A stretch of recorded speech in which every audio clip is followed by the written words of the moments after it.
നമസ്കാരം. സോഡിയാക് മീഡിയയിലേക്ക് എല്ലാ പ്രേക്ഷകർക്കും സ്വാഗതം. ഒരു പുതിയ വർഷം തുടങ്ങുകയാണ്. അപ്പോൾ ഈ പുതുവർഷത്തിൽ 2024 ഡിസംബർ വരെയുള്ള ഉത്രട്ടാതി നക്ഷത്രക്കാരുടെ നക്ഷത്രഫലം എന്താണ്?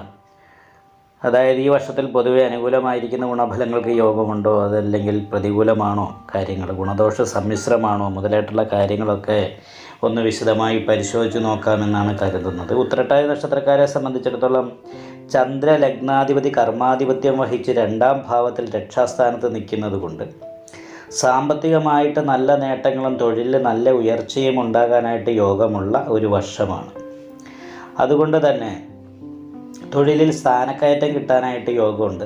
തൊഴിൽ അന്വേഷിച്ച് നടക്കുന്നവരെ സംബന്ധിച്ചിടത്തോളം നല്ല തൊഴിൽ കിട്ടാനായിട്ട് യോഗമുള്ളൊരു വർഷമാണ്. അതുപോലെ തന്നെ സാമ്പത്തികമായിരിക്കുന്ന വർധനവിന് യോഗമുണ്ട്. വീട് വാങ്ങുക, ഭൂമി വാങ്ങുക, വീട് വയ്ക്കുക, ഇങ്ങനെയുള്ള കാര്യങ്ങൾക്ക് യോഗമുള്ള സമയമാണ്. പുതിയ വാഹനം മാറ്റിയെടുക്കാനൊക്കെ ആഗ്രഹിക്കുന്നവർക്കത് സാധിക്കുന്ന ഒരു വർഷമാണ്. എന്നാൽ രണവാൻ എന്ന് പറയുന്ന യോഗം ചെയ്ത് 12ാം ഭാവത്തിൽ ശനി നിൽക്കുന്നുണ്ട്. അപ്പോൾ ഏഴശനി തുടങ്ങിയിട്ടുണ്ട്. അത് കാരണം കൊണ്ട് തന്നെ ബാധ്യതകൾ, ഉത്തരവാദിത്തങ്ങളൊന്നും കൂടുതലായിട്ട് പുതിയതായിട്ട് ഏറ്റെടുക്കാതിരിക്കുന്നതാണ് നല്ലത്. കാരണം ലോണൊക്കെ എടുക്കാനായിട്ട് ശ്രമിച്ചാൽ രണവാൻ എന്ന് പറയുന്നൊരു യോഗം ഉള്ളത് കാരണം കൊണ്ട് സാമ്പത്തികമായിട്ട് പണം കറക്റ്റ് സമയത്ത് അടച്ചു തീർക്കാൻ സാധിക്കാത്ത രീതിയിലുള്ള തടസ്സങ്ങളും പ്രതിസന്ധികളും ഒക്കെ ഉണ്ടാകാനുള്ള സാധ്യതയുണ്ട്. മാത്രമല്ല 12ലെ ശനി എന്ന് പറയുമ്പോൾ അനാവശ്യമായിട്ട് ചിലവ് വർദ്ധിപ്പിക്കാനും എന്തെങ്കിലും ബാധ്യതകൾ കൊണ്ട് മനസ്സമാധാനക്കേട് ഉണ്ടാകാനുമുള്ള ഒരു യോഗം കൂടിയാണുള്ളത്. പ്രത്യേകിച്ചും ഈ 7ാം ഭാവത്തിൽ ഘടകാരകനായിരിക്കുന്ന കേതു നിൽക്കുന്നത് കാരണം കൊണ്ട് എന്തിനിറങ്ങി പുറപ്പെട്ടാലും ആദ്യം ഒരു തടസ്സം വരാനുള്ള സാധ്യതയുണ്ട്. അതിനുശേഷമാണ് അനുകൂലാവസ്ഥ ഉണ്ടാകുക.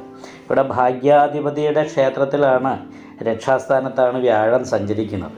അപ്പം ഭാഗ്യാധിപതി എവിടെ നിന്നാലും ആ ഭാവത്തിന് പുഷ്ടിയെ കൊടുക്കുമെന്ന് പറയുന്നൊരവസ്ഥയുള്ളത് കാരണം കൊണ്ട് തന്നെ ചൊവ്വ ഇഷ്ടസ്ഥാനങ്ങളിൽ നിന്നാൽ വളരെ അനുകൂലമായിരിക്കുന്ന ഗുണഫലങ്ങൾ അനുഭവിക്കാനായിട്ട് ഈ നക്ഷത്രക്കാർക്ക് യോഗമുണ്ട്. അതേപോലെ തന്നെ ഈ വരുന്ന മെയ് മാസം 1-ാം തീയതി 3ാം ഭാവത്തിലേക്ക് വ്യാഴം മാറുമ്പോൾ, അപജയസ്ഥാനത്തേക്ക് വ്യാഴം മാറുമ്പോൾ ഇത്തിരി വ്യാഴപ്പഴവിൻ്റേതായിരിക്കുന്ന വിഷമം വരാനുള്ള സാധ്യതയുണ്ട്.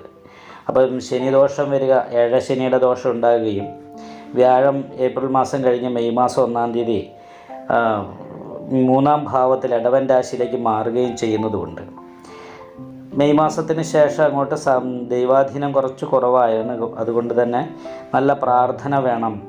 വിഷ്ണു ക്ഷേത്രത്തിൽ നെയ്വിളക്ക്, ഭാഗ്യസുക്ത, പുഷ്പാഞ്ജലി മുതലായിട്ടുള്ള പരിഹാരങ്ങൾ ചെയ്യണം. അതേപോലെ ശത്രു സ്ഥാനാധിപതിയുടെ അനിഷ്ടഭാവസ്ഥിതിയൊക്കെ വരുന്ന സമയത്തും കുറച്ച് അനാവശ്യമായിട്ടുള്ള ചിലവ്, ശത്രുദോഷം പോലുള്ള കാര്യങ്ങളൊക്കെ വരാൻ സാധ്യതയുണ്ട്. അപ്പോൾ അതൊക്കെ വളരെ ആലോചിച്ചിട്ട് പരിഹാരങ്ങൾ ചെയ്തും പ്രാർത്ഥിച്ചും മുന്നോട്ട് പോയാൽ മാത്രമേ ഉത്രട്ടാതി നക്ഷത്രക്കാരെ സംബന്ധിച്ച് ഈ വർഷം വളരെ ഗുണമാകുന്നൊരവസ്ഥയിലേക്ക് എത്തിച്ചേരാൻ സാധിക്കുമെന്ന് പറയാൻ സാധിക്കൂ. എന്താണെങ്കിലും പൊതുവെ ദോഷമൊന്നുമില്ല. ചിലവിനനുസരിച്ചുള്ള വരുമാനം ഉണ്ടാകാനായിട്ട് യോഗമുള്ളൊരു വർഷമാണ്. ദാമ്പത്യ സുഖം അനുഭവിക്കാൻ യോഗമുണ്ടെങ്കിലും 7ാം ഭാവത്തിൽ കേതു നിൽക്കുന്നത് കൊണ്ട് ഭാര്യയ്ക്ക് എന്തെങ്കിലും രോഗാവസ്ഥ കാര്യങ്ങൾ കൊണ്ടോ പരസ്പരം അഭിപ്രായ വ്യത്യാസങ്ങൾ ഉണ്ടാകാനുള്ള സാധ്യത, അത് മാനസിക ഐക്യക്കുറവ് കൊണ്ടോ ഉള്ള പരസ്പരം അകന്ന് നിൽക്കാനിട വരിക, കലഹങ്ങൾ ഉണ്ടാകുക, ഇങ്ങനെയുള്ള പ്രശ്നങ്ങൾക്കും യോഗമുള്ളൊരു സമയമാണ്. അതുകൊണ്ടൊക്കെ വളരെ ശ്രദ്ധിച്ചിട്ടും യഥാശക്തി വഴിപാട് ചെയ്യണം. ഇടയ്ക്ക് ഗണപതി ഹോമം ചെയ്യണം. അതേപോലെ തന്നെ ഇടയ്ക്ക് സുബ്രഹ്മണ്യ സ്വാമി ക്ഷേത്രത്തിലോ അതല്ലെങ്കിൽ അയ്യപ്പ ക്ഷേത്രത്തിൽ യഥാശക്തി വഴിപാട് ചെയ്യുക, ഗണപതി ഹോമം നടത്തുക. അപ്പം ഇങ്ങനെയുള്ള പ്രാർത്ഥന, വഴിപാട് മുതലായിട്ടുള്ള കാര്യങ്ങളൊക്കെ ഉണ്ടെങ്കിൽ വലിയ തടസ്സമില്ലാതെ ഉത്രട്ടാതി നക്ഷത്രക്കാരെ സംബന്ധിച്ചിടത്തോളം ഈ വരുന്ന 2024 ഡിസംബർ മാസം വരെ അനുകൂലമായിരിക്കുന്ന ഗുണഫലങ്ങൾ അനുഭവിക്കാനായിട്ട് സാധിക്കും. സുഹൃദ്ഗുണം അനുഭവിക്കാനും കുടുംബസുഖം അനുഭവിക്കാനും യോഗമുള്ള ഒരു വർഷമാണ്. അതുപോലെ തന്നെ മക്കളെ സംബന്ധിച്ച് നല്ല ഉയർച്ചയും അഭിവൃദ്ധിയും ഉണ്ടാകാൻ യോഗമുള്ള ഒരു വർഷമാണ്. ദാമ്പത്യ സംബന്ധമായിട്ട് കുറച്ച് പ്രതിസന്ധികൾക്ക് യോഗമുണ്ടെങ്കിലും മാതാപിതാക്കളിൽ നിന്നും അനുകൂലമായിരിക്കുന്ന നിലപാടുകൾ ഉണ്ടാകാനായിട്ട് യോഗമുണ്ട്. അപ്പോൾ പ്രത്യേകം ശ്രദ്ധിക്കേണ്ടത് ലോണ് പോലെയുള്ള കാര്യങ്ങൾ, ധനകാര്യ സ്ഥാപനത്തിൽ നിന്നുള്ള കടമെടുക്കാതെ ഇരിക്കാനായിട്ട് പ്രത്യേകമായിട്ട് ശ്രദ്ധിക്കുക എന്നുള്ളതാണ്. അഥവാ എന്തെങ്കിലും ബാധ്യതകളുണ്ടെങ്കിൽ അത് അടച്ചു തീർക്കാനായിട്ട് ബുദ്ധിമുട്ട് വരാനുള്ളൊരു സാധ്യതയുണ്ട്. അതുകൊണ്ട് ശനീശ്വരന് നീരാഞ്ജനം വഴിപാട്, അയ്യപ്പ ക്ഷേത്രത്തിൽ നീരാഞ്ജനം വഴിപാടൊക്കെ ചെയ്തിട്ട് ദൈവാധീനം വർദ്ധിപ്പിക്കാനായിട്ടും മറ്റ് തടസ്സങ്ങൾ പരിഹരിക്കാനായിട്ടും ശ്രമിച്ചാൽ ഈ വർഷത്തിൽ വളരെ അനുകൂലമായിരിക്കുന്ന ഗുണഫലങ്ങളൊക്കെ അനുഭവിക്കാനായിട്ട് ഉത്രട്ടാതി നക്ഷത്രക്കാർക്ക് സാധിക്കുന്നതാണ്. എന്നാൽ ചില മാസങ്ങളിൽ കുറച്ച് ദോഷങ്ങളുണ്ടെങ്കിലും പൊതുവെ കൂടുതലും അനുകൂലമായിരിക്കുന്ന ഗുണഫലങ്ങൾ തന്നെ അനുഭവിക്കാനാണ് ഈ വർഷത്തിൽ യോഗമുള്ളത്. നിങ്ങൾക്ക് ഈ വീഡിയോ ഇഷ്ടപ്പെട്ടാൽ ലൈക്ക് ചെയ്യുക, നിങ്ങളുടെ അഭിപ്രായങ്ങൾ കമൻറ്റ് ചെയ്യാം. ജ്യോതിഷവുമായി ബന്ധപ്പെട്ട കൂടുതൽ കാര്യങ്ങൾ അറിയാൻ ഈ ചാനൽ സബ്സ്ക്രൈബ് ചെയ്യുക. ഞങ്ങളുടെ ഓൺലൈൻ കൺസൾട്ടൻസി നമ്പർ താഴെ ഡിസ്ക്രിപ്ഷൻ ബോക്സിൽ കൊടുത്തിട്ടുണ്ട്.